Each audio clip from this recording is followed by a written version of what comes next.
Namaskar, viewers. In the second episode of Amrita Manthan, we will talk about the paradigms of leadership. Any national development is measured on many aspects, and one of them is of course, industrialization and business growth. So, which is directly proportional to the employment, and that's why it is very vital. Also, without efficient and balanced leadership, it is not possible to grow. And when we say holistic development, we also need a strong guiding force and leadership. Now, in the next 25 years, how should we progress as a nation and be Atmanirbhar, that is like more in house businesses, industries, and of course, impressive employment is our target. Today, to throw some light on this topic, we have Dr. Himanshu Rai sir with us, a well known educationist once. I am indoor director too. Himanshu Rai sir provides strategic consultancy to the Government of India and also to the state governments on various areas like HR strategy, then negotiations, employment, employee development, and many more management related aspects. Um so, for the successful business models, what should be the mantra? Is what we are going to talk to Himanshu sir. And we thought who can be a better person to share wisdom on this. We are very happy and honored to have Himanshu sir with us. So, Suswagatam sir to Dawins Media. धन्यवादः. Sir, as I said in the opening remark, unless we have a very proper guiding and impressive leadership, it's not possible to grow. Now, since it's a women oriented initiative, so my first question to you is inclusive economy and women leadership, it is still a far flung dream somewhere. Still, people are not able to accept women boss. And how do we address this? So, there are two issues over here because you have spoken about one is inclusive leadership, and the second is, of course, women in the workforce. So, when you talk about the inequalities and you say that it's a far-flung dream, I partly agree. So, the inequality has always been there in every society. It is the degree of inequality which becomes a matter of concern. So the world will never be equal. Let's be straight about it. But the world can be less unequal. Yes. So, for instance, in 2011, if I have the data correct, 10% of the people in India had 80% of the wealth. They accounted for 80% of the wealth in India. In 2022, the data is slightly better. So possibly the top 10% people in India probably have about 60 to 65% of the wealth. But the more concerning part is that the bottom 50% has only access to 22% of the wealth. So therefore, clearly it is this inequality which becomes important. That the nation is growing, the wealth is growing in the nation, per capita income is increasing. There are less people who are below poverty line, so on and so forth. But this inequality is still a problem.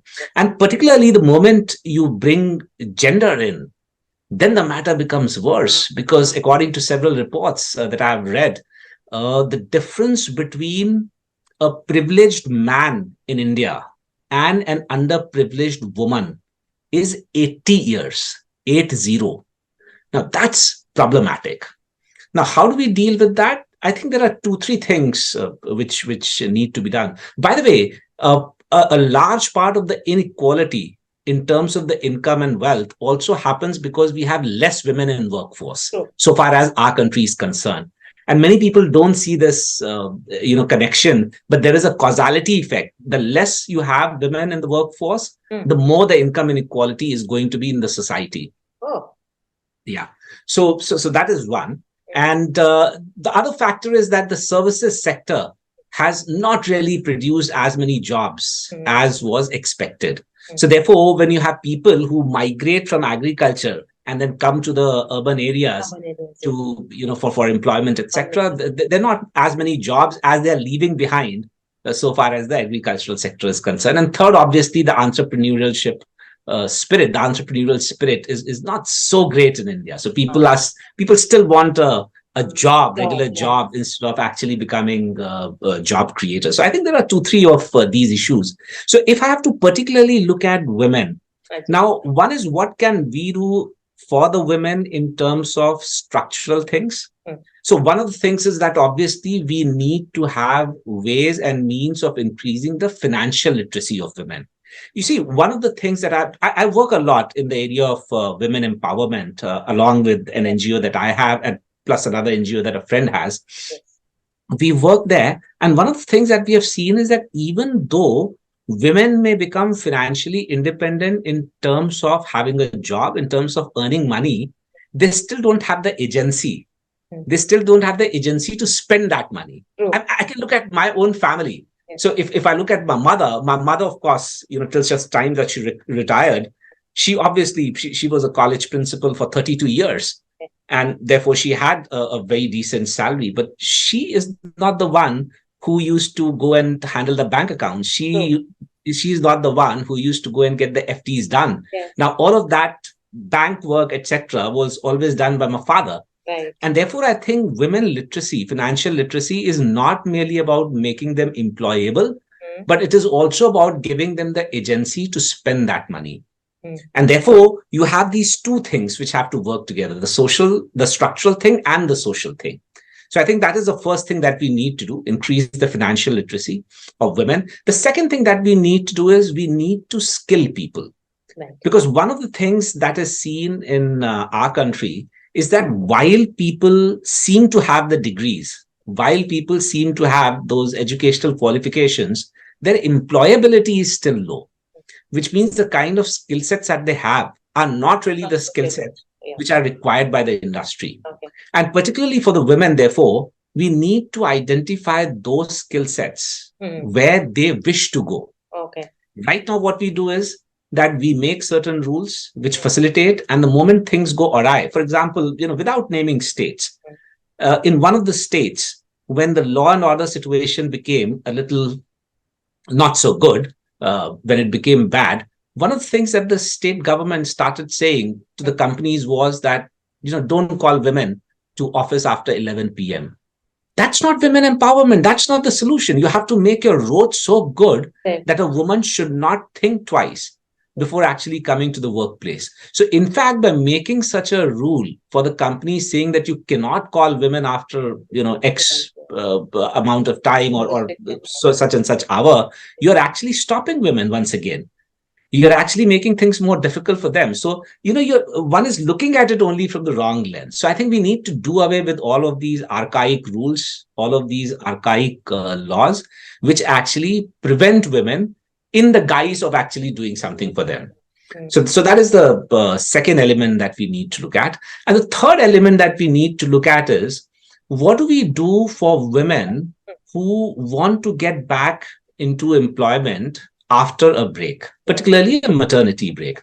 So, this is a very sensitive topic. I can understand that an organization would obviously have some kind of a thought process about a person not being available for a certain number of years, or thinking about, okay, what can we do so as to not impact our productivity, not impact our profitability while doing the right thing. But I think we need to take a few more steps.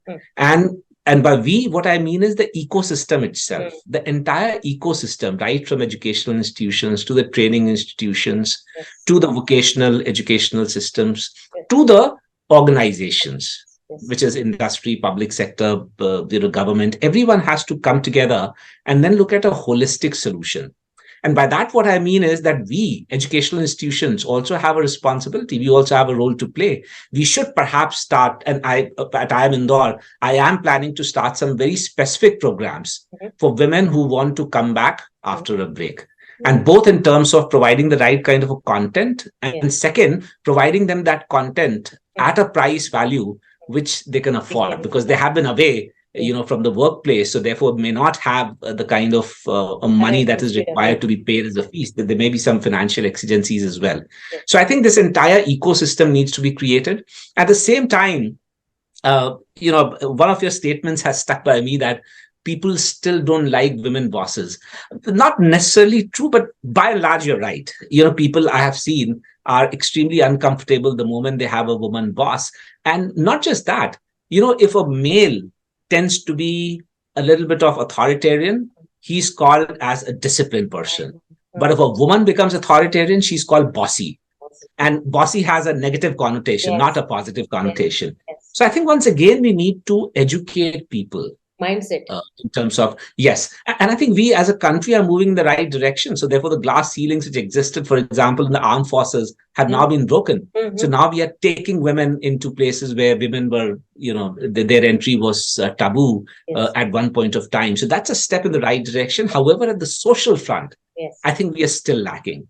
We still need to do more to actually educate people, particularly the men, from a very early age. That it's very normal to have a boss regardless of the gender. And to accept a person as someone who's possibly has been given a responsibility to lead a team of people irrespective of the gender. Wonderful. There are quite a few things that really need to be worked on, but as you rightly said, we are moving in that direction, and right, it will take time obviously to digest the change. Sir, another thing that we are fighting at is, as we are growing as a civilization and as a society, there are a lot many highly educated youth in our society who are not finding a job. So unemployment is another big concern area. And also, as we discussed just now, that due to their education, they are not ready to accept whatever is offered to them. So they have some so-called dreams about the job.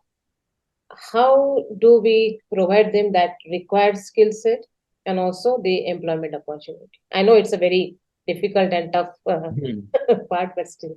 No, so, again, Ketki, there are two things in here.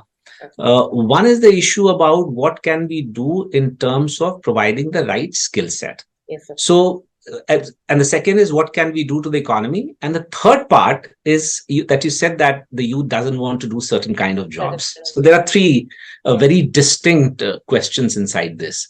So the first part is you're absolutely right, because the education system for a long time now has not imparted the skill sets which were required by the industry.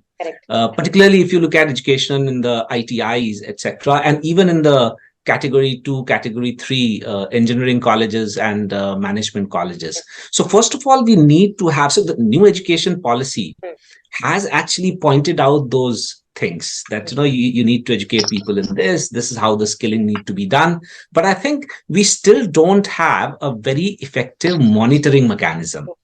So while we may give the accreditation grades, etc., to people based on how the colleges are performing, but giving a grade really doesn't make any difference unless you also say that, look, you have to improve your grade within this, otherwise we will take away your manyata.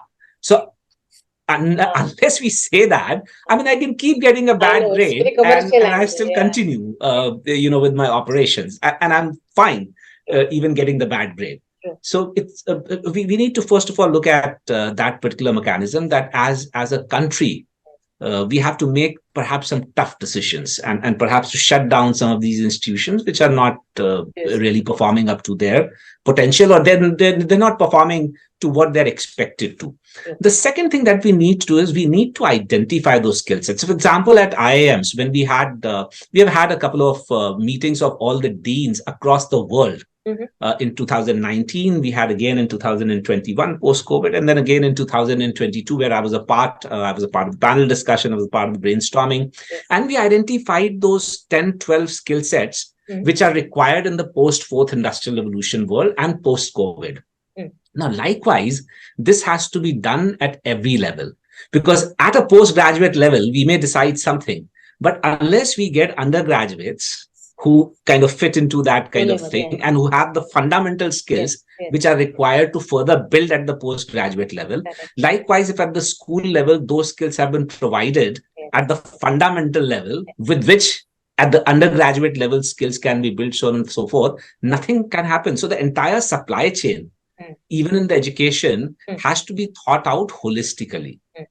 New education policy has given the direction. Yes. Now somebody has to do the implementation. Correct. And while we will do the implementation, I think the entire education, the ministry, the executive, everyone has to come together and then make a decision and then make sure that in the next 5-10 years, we roll out the scheme that in the next 5-10 years, we will reach wherever it is that we wish to reach.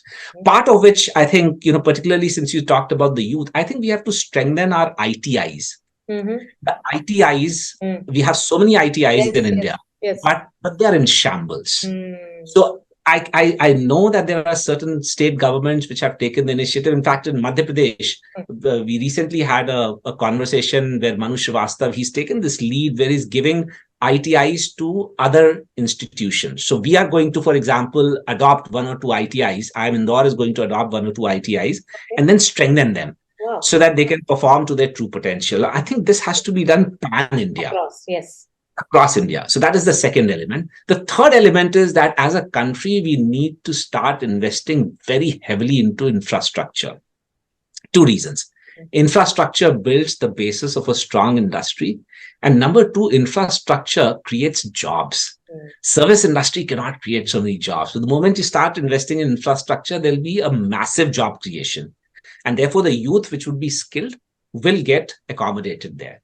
Now, the second element, that you talked about is that people don't want to do, certain kinds of jobs. So what do we do out there? Now, again, as a culture, we need to destigmatize jobs. Because with a lot of jobs, there is an association of a stigma. There is an association of dirty work. I was reading an article day before yesterday. And that article talked about how we don't have, the infrastructure companies like L&T, etc., saying that we don't have good masons. And, and it's bizarre because I would have imagined that we would have several masons given the kind of population that we have. But they said, no, we don't have good masons because traditionally, people are moving away. So a mason does not want his son or daughter to become a mason. Now, I can understand that completely. However, the reason why they don't want to get into masonry has got nothing to do with their interests, but it's got to do with the way people look at an occupation such as masonry. Absolutely. And the money part, of course. And the money part, of course. Now, the money part can be taken care of for sure.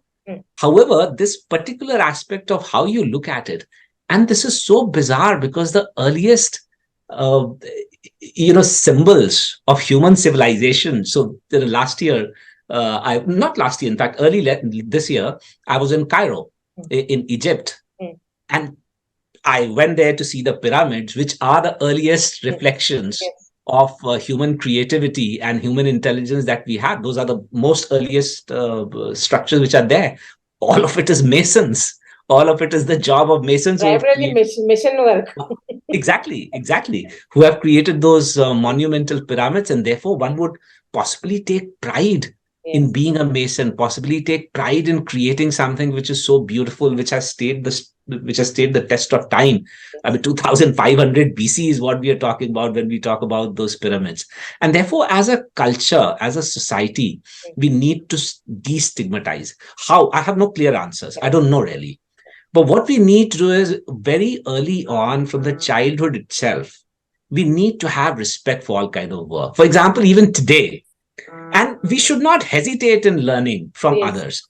Even today in our homes, we are not comfortable with having our maidservant or our people who work for us sit on the dining table and have food with us. In my own home, I've had my parents once in a while saying, "Arey yaar, tumhare yahan to koi bhi baithta hai." And I'm like, please, this is my house. And in my house, my rules apply. So in my house, obviously, everyone who works for my house is supposed to sit on the dining table. Many a times I face opposition from them because they don't want to sit on the dining table and said, "Nahi, sir, aap kyun jabardasti kar rahe hain? Humko nahi theek lagta hai." So it's an ongoing battle. But I think from early on, if we teach our children that every work is wonderful, work is worship, no matter what you do, it's a great thing because you're contributing not just to the economy, but you're contributing to the society, you're contributing to the country. I think this has to go on. It has to be a part of the school curriculum itself. It has to be practiced at the school level itself. So, for example, in Japan, you have school children who need to clean their own classroom, who need to clean their own toilets. Yes. Now, start doing that in Yes. schools. Let students clean their classrooms. Let students clean their toilets so that everything, all the stigma that is associated with cleaning toilets is gone. So I think we will need to start some kind of a movement that, even Mahatma Gandhi used to actually bring the people of the country together. The third part that we need to do, Ketki, is to instill this entrepreneurial spirit in people. Now, I'm not saying make entrepreneurs out of everyone or force people to become entrepreneurs, but at least instill that skill inside them, instill that attitude inside them, so that if they wish to, then they should actually should not hesitate to experiment. I think the biggest challenge that comes over here is that as a country, we don't like failure. We have always looked down upon failure. And till such time that we persist with this attitude, we will never be able to produce another Silicon Valley. Also, we don't have the courage of entering into something and making it successful. We're very reluctant and hesitant in doing something. We're hesitant. We do have the courage, but we're hesitant simply because we know that if it doesn't work out, we don't have anybody to take care of us, and people are going to say, "हमने पहले ही बोला था, ये तो हमने पहले ही बोला था." Now, till such time that we take away that element, till such time that we strengthen our culture, so much so that we also celebrate failure. I mean, look at Chandrayaan. I know. Chandrayaan 3 was built on what we could not achieve in Chandrayaan 2. Yes. Now, if somebody were to say that Chandrayaan 2 was a failure, no, not at all.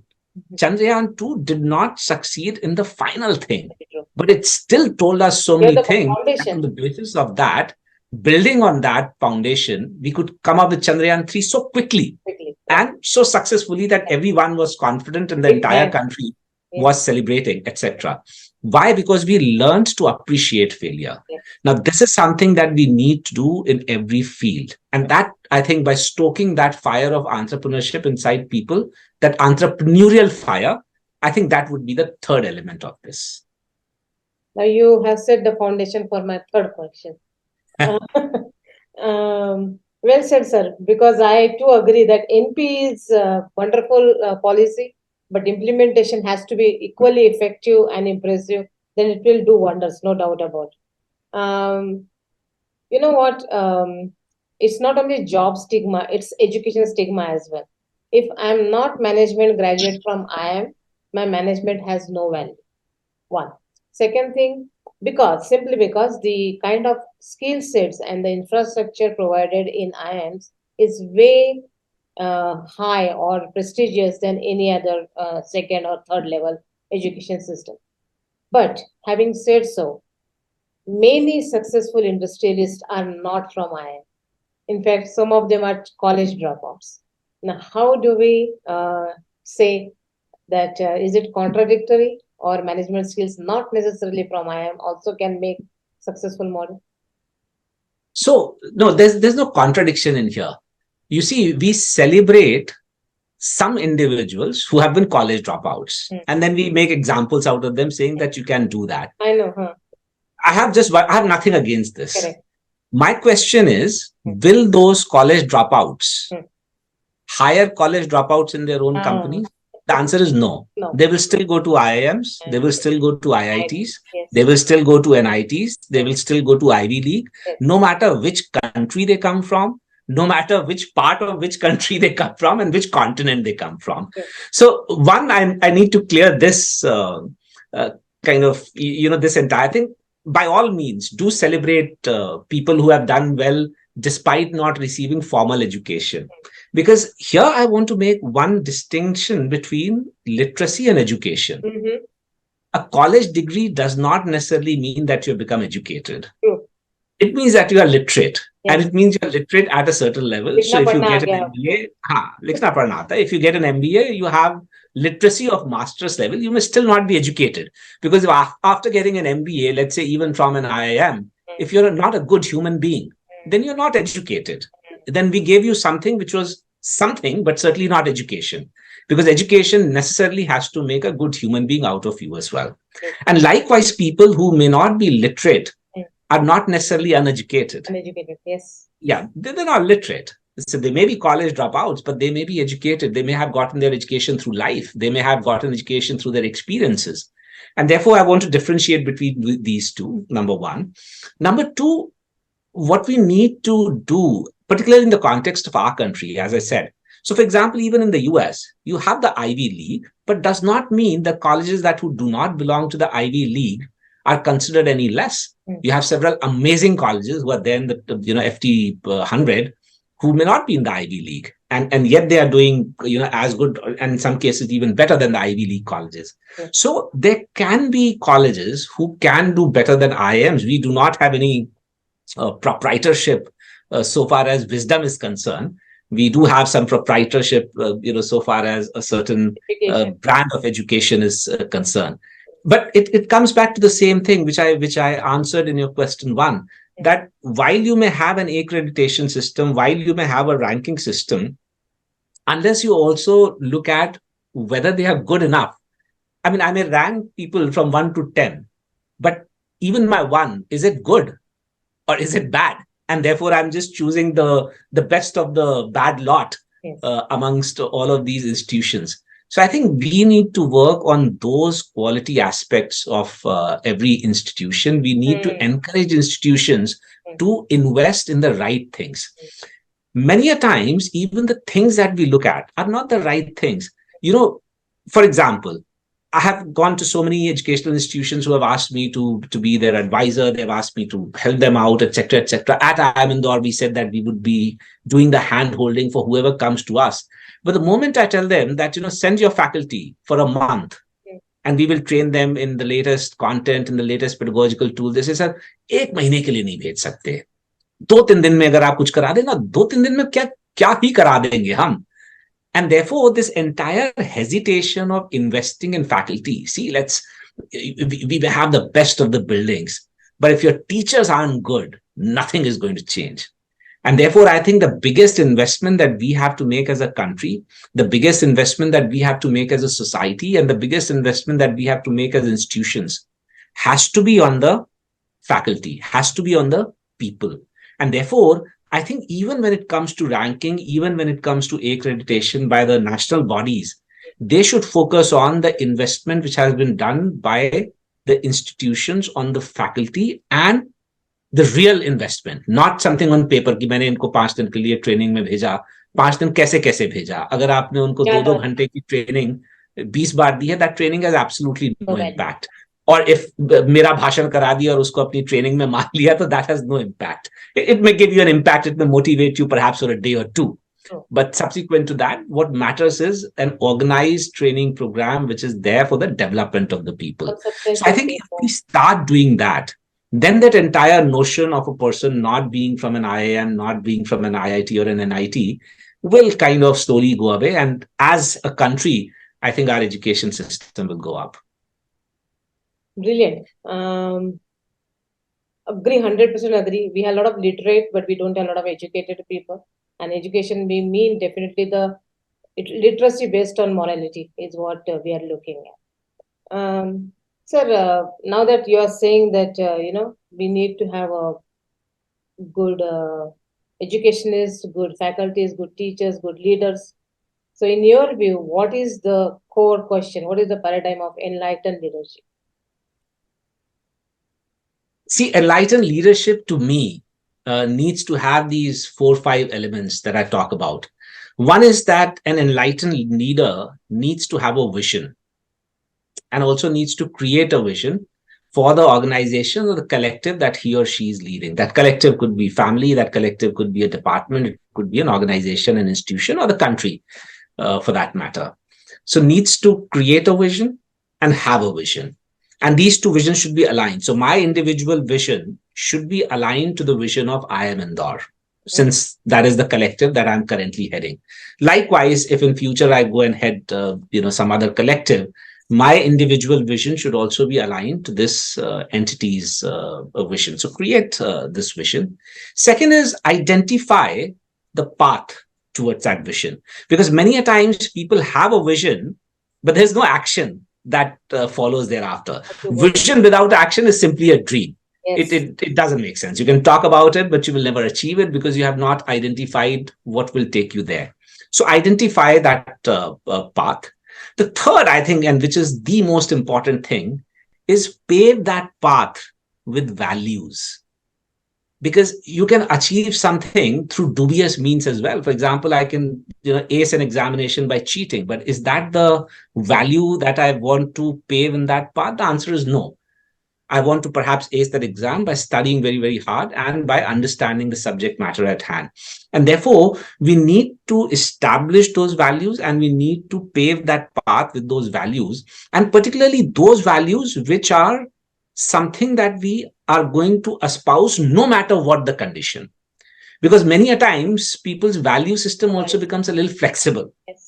ये ठीक है, normal conditions में तो हम follow करेंगे, लेकिन यदि कोई ऐसी कंडीशन आ गई, then we let go of our value system. No, not for enlightened leadership. And the fourth is that once we have these path identified, we have paved it with values, we must understand that being good is always difficult. And therefore, enlightened leadership is also about having the perseverance and the resilience that even if you fall, even if you stumble, even if you fail, you will get up and continue to walk on that path that you have identified for yourself. So I think an enlightened leadership is a combination of these four.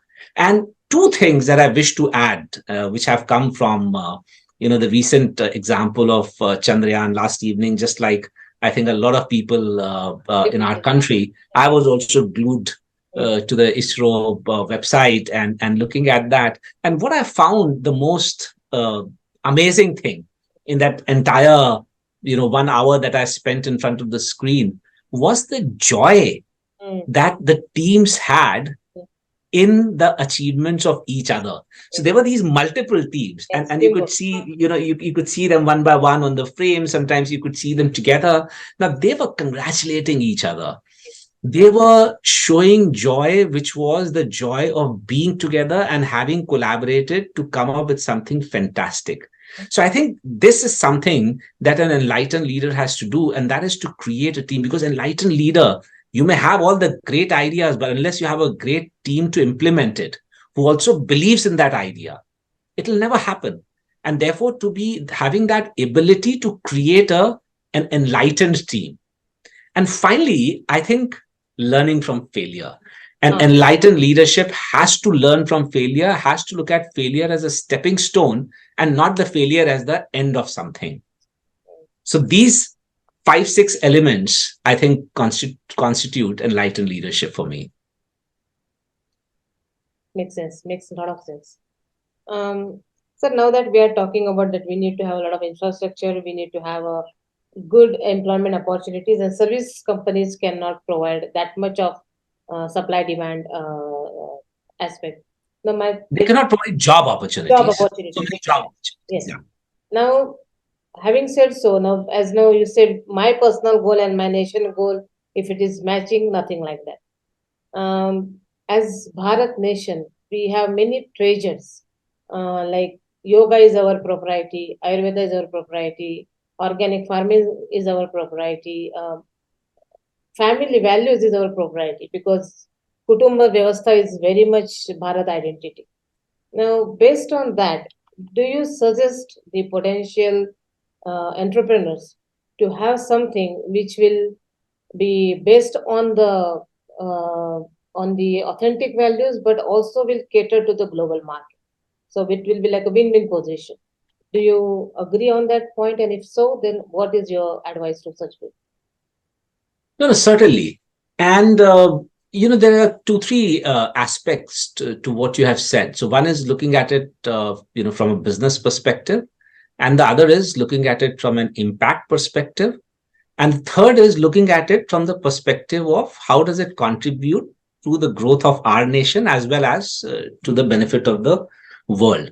And the very first thing that you said, that if we talk about Bharat, if we talk about country and what is good for our country, I have been singularly fortunate that my corporate career was with Tata Steel. 8.5 years I worked with Tata Steel in Jamshedpur. And one thing that separates the Tatas from any other industrial entity is the Family culture. statement of J.N. Tata and subsequently J.R.D. Tata itself when they said, what is good for India is good for the Tatas. No other industrialist has ever made that statement in the past, present, and I'm not sure about the future. Tatas were very, very clear that what's good for India is good for the Tatas. And therefore, if you look at everything that India needed when it was about to gain independence, everything was started by Tatas, be it airlines, be it railways, be it steel, be it textile, be it Tata Institute of Fundamental Research, be it Indian Institute of Science, be it the Atomic Center, be it the hospitals, everything.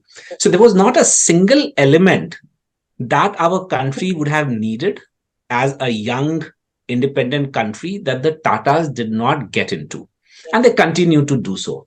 And therefore, I would go ahead and say that the first thing that all the companies in India need to is to align with what is needed for the growth of our country.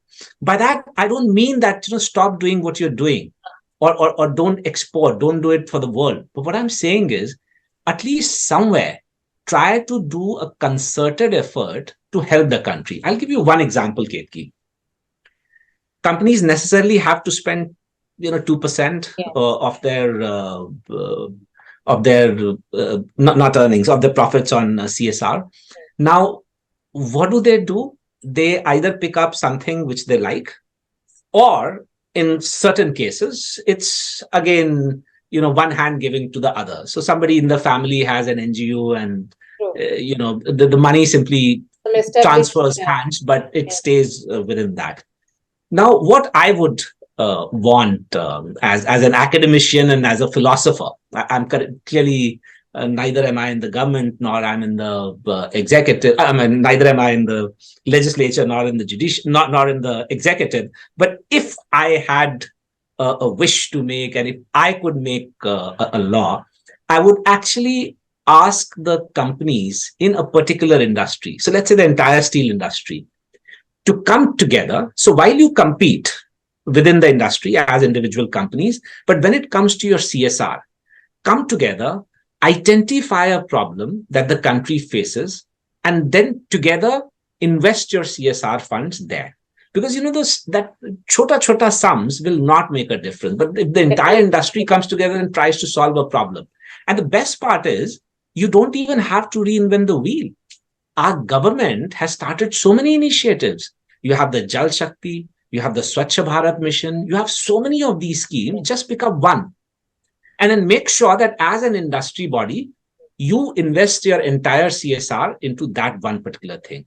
Because that impact would be there to be seen. So that is, one element where I would, you didn't ask me that question directly, but since you made that statement about what is good for India, I wanted to put this out there. The second part, if we look at our own indigenous things, I think we have a lot of potential in multiple things. Mm-hmm. So I'll talk about the ones that you mentioned. Yoga is obviously one of them, and yoga has been popular all over the world for a very, very long time. Mm-hmm. The funny part is that a lot of people in the other countries seem to be making a lot of money from yoga, but we are not making so much money from yoga. So our own people find it very difficult to get students, but I know of several yoga teachers who conduct yoga classes online, and they have 500 people from India attending those classes online. When you have at least 500 yoga teachers, probably, within 2 kilometers of your own house itself. So instead of being here, you're going there. So I don't know. There could be multiple reasons. One could be that maybe we still need to enhance the quality of our yoga teachers, etc. We still need to kind of make yoga more popular in terms of even a professional thing, so that good people, very well trained people and passionate people come up and start up with their own entrepreneurial thing about teaching yoga. And they should be the ones who should be teaching yoga even to the rest of the world, since, as you said, that yoga is clearly Bharat's. The other part, Ayurveda. I think Ayurveda, there is a lot of work which is happening. So we have had the likes of Dabur, which were already producing a lot of Ayurvedic products. We have had Baidyanath, which was producing Ayurvedic products. We now have Patanjali, which produces Ayurvedic product. Even when it comes to fashion, we have Biotique, Yes. which uses Ayurveda as their base to produce these products. But you're right, the potential is still very, very high. So it is. I still think that Ayurveda is still underserving the world market. Yes. There is still a huge market out of it. So, for example, when people say organic, Yes. and then they claim it to be a Western concept, it's bizarre because organic was what we called the way of life. So it wasn't something extraordinary for us. It was It's life part of life. till such time that we started adopting chemicals, which were brought in by others. Otherwise, it was a way of life. So the interesting part is that whatever we called a way of life, or whatever we had as a way of life, is now being packaged, Branded. given a terminology, and then sold. Uh, there are two ways of looking at it. Ketki, one may say that, hey, hang on, it really doesn't matter. Let them do what they want to. We will continue to do and we'll continue to do it the way we believe in. So we never believed in taking patents. And suddenly you have some company in the US that takes the patent for turmeric and says that it has anti-inflammable properties. Of course we know it. Dadi maa ka nuskha tha wo. I know. दूध में हल्दी डाल करके We never knew that we should patent it. Yeah. So we can look at it from that perspective and say we never believed in patenting. But I think when you are on the world map, you have to play according to the rules of the game. And if the rules of the game are that there are going to be patent issues, कि कल को कोई लहसुन को patent करके बोल देगा कि अब आप इंडिया में अगर लहसुन यूज करोगे to control your blood pressure, then that is bizarre. So I think we should play the game by the rules of the game. So if patenting is the game that the world plays, let's also play that game. If IPR is the way the world plays its game, let's also play that game. So let's start. We have started with geotagging, etc. Let's start patenting as well. Let's start patenting our processes. Let's start patenting our products. And I think there's a massive, market which is available out there. I think one of the highly underused market, that potential that we have had, which now we are trying to kind of look at and work around it, is tourism. It's simply unbelievable that we are not in the top 5-10 tourist destinations in the world, which we should be. And therefore clearly the obvious answer is because of the infrastructure. Because when they come here, if you go to an amazing place, but wahan pe kuch gandagi hai, the lights are not good, there is no guide, there's no audio guide to tell you as to what are you really seeing. We haven't built stories. When I go, since I travel abroad so much, it would be a chota sa structure which is not very old, etc. But they will build such a beautiful story around it that you actually want to listen, and you can actually imagine that, so something like this happened over here. Our country is full of such stories. I mean, forget country. Take them to one city, and I think it will take them a lifetime. Take anybody a lifetime, including us. Exactly. हम अभी कर रहे हैं, लेकिन जिस pace से कर रहे हैं, नंबर वन, और एक strategy होनी चाहिए हमारी. So, for example, we've been doing things in Madhya Pradesh. We have done the Mahakal Lok. We have done the Kashi Vishwanath corridor, so on and so forth. But if we can make an entire circuit, so let's say if somebody wants to go to all the Krishna temples in India, somebody wants to go and see how did textile evolve. Because let's not look only at the Tirthas. That is one. There are so many things that India has given to the rest of the world. There's so many things that India was known for. Let's do a trail of how universities were established. Yes. So if we can create these thematic tourism kind of trails, tourism kind of experiences, and if we can curate those experiences, which means the entire ecosystem has to be there. Yes. So if I bring somebody to a particular place, but that place does not have enough hotel rooms, good hotel rooms to house people, then once again, people are not going to stay back. And, one of the fundamentals of the industry is hotels, for example, don't make money from the accommodation. They make money from the F&B, the food and beverages that people consume. And for people to consume food and beverages, they have to at least stay for a day. Correct. If they don't stay for a day, they simply come and then they leave. Oh, yeah. And therefore, we have to understand the business dynamics that when we attract people to a touristic place, we also need to have enough attraction for the person to stay over for a couple of days, to absorb himself or herself in that place and the culture, in the cuisine, etc., etc. So we have to create and curate experiences for people around tourism, and that I think is a very very underdeveloped sector so far as our country is concerned, and we should very seriously look at that. So I think these three: yoga, Ayurveda, tourism. And I sincerely think that will also give a lot of window to the employment, local employment, and also the many other industries can be part of the tourism sector as well.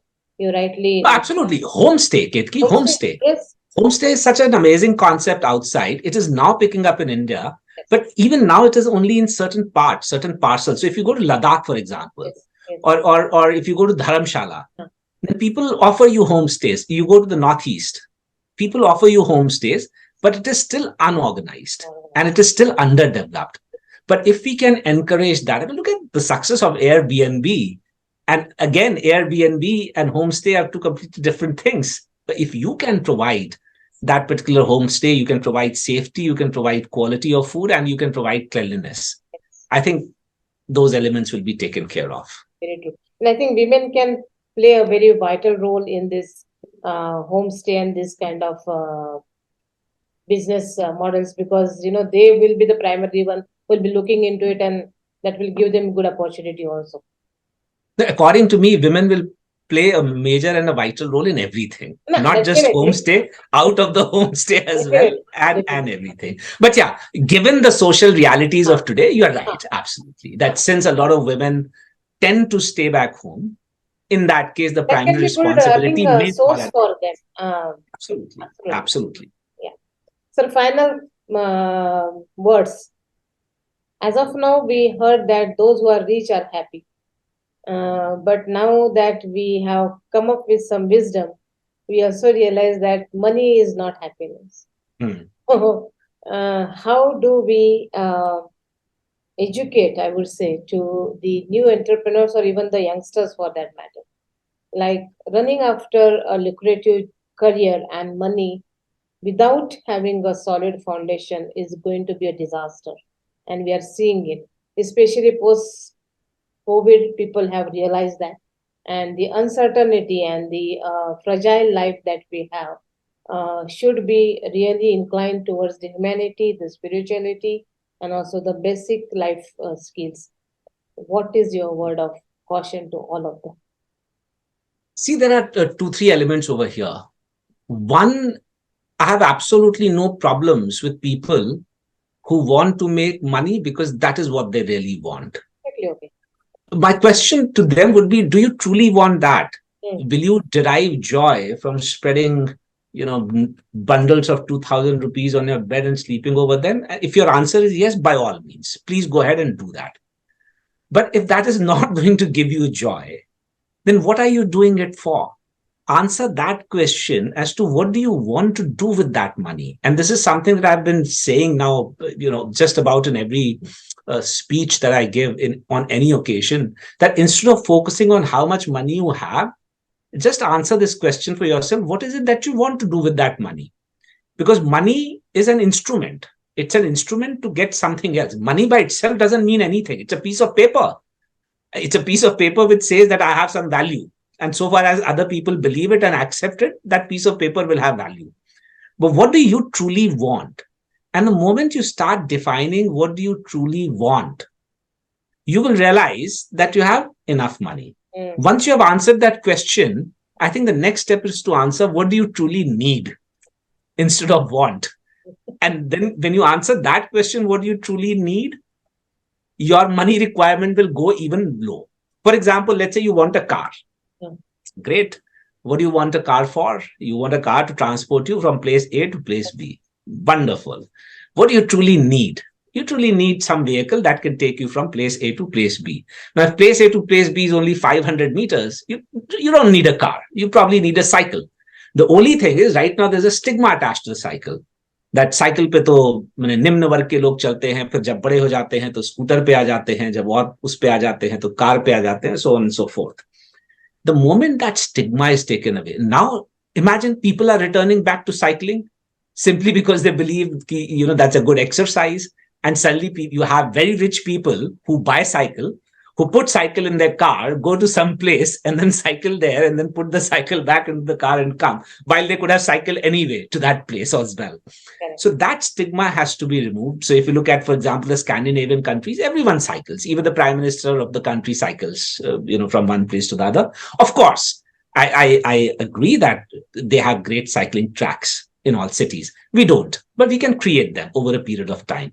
But at least within institutions, at least there you can establish it. Within colonies, you can establish it. Some culture. Within, from say colonies, from the nearest market, which is very close, you can you get into that practice. The societies can do it. The housing societies can initiate those kind of things. So that would be my first thing about money. That find out what is it that you wish to do that money. Likewise, when it comes to spirituality, I don't ask people to become sadhus and sadhvis by no means, because a lot of people mistakenly attach spirituality with religiosity. They're two completely different things. Being religious is different, being spiritual is different. To me, spirituality means, do you understand your own self, who you truly are? Do you understand the universe around you? And third, do you understand your relationship with this universe? And that is extremely important for people to understand. What is my relationship with water? What is my relationship with plants? What is my relationship with animals? What is my relationship with my neighbor? What is my relationship with what we call the society, the different elements and different parts of the society? So I think understanding that in depth and reflecting over it, that to me is spirituality. Not going into a cave or doing meditation or taking some name. By all means, that's an individual choice. But I think this spirituality that I'm talking about, this is something for every person to do, because only then would you be able to answer, what does success also mean to you truly? Because for most people, success seems to be what they have achieved vis-a-vis somebody else. Yes, comparison. Now, which is bizarre, because every human being is different. So what I want will always be different from what you want, will always be different from what our viewers, each of the viewers want, so on and so forth. So I have to look at, what is it that makes me happy? Yes. And then my definition of success should be centered around what makes me happy.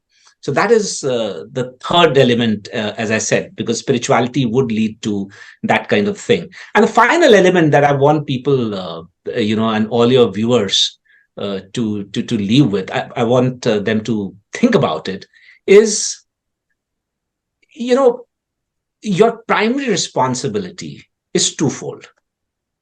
One is to make sure that you reach your true potential. So have you figured out what is your true potential? Have you figured out what is your swadharma? And are you continuing on your path of swadharma? Something that makes you happy, something which is useful for the society, and something which you're good at. It has to be a combination of these three. That to me is swadharma. Have you figured that out? Number one. And are you doing something about it? Which means, you're making the best use of the privileges that come to you. And the second, are you doing something for people who are not as privileged as you?